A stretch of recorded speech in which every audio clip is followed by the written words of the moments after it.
Welcome to Wander and Wonder. In today's video, we'll show you how to keep your room neat and tidy. Let's get started. Cleaning your room can be fun.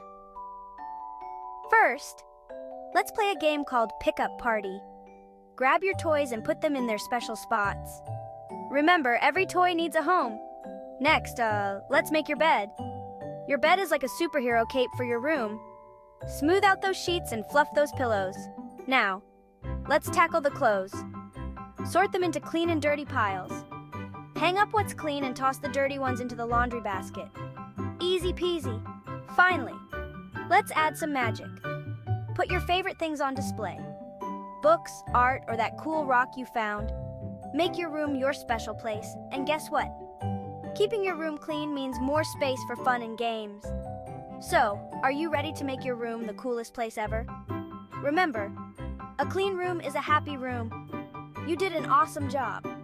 Keep it up, superstars. If you enjoyed this video, don't forget to check out our other videos for more tips and tricks. See you next time.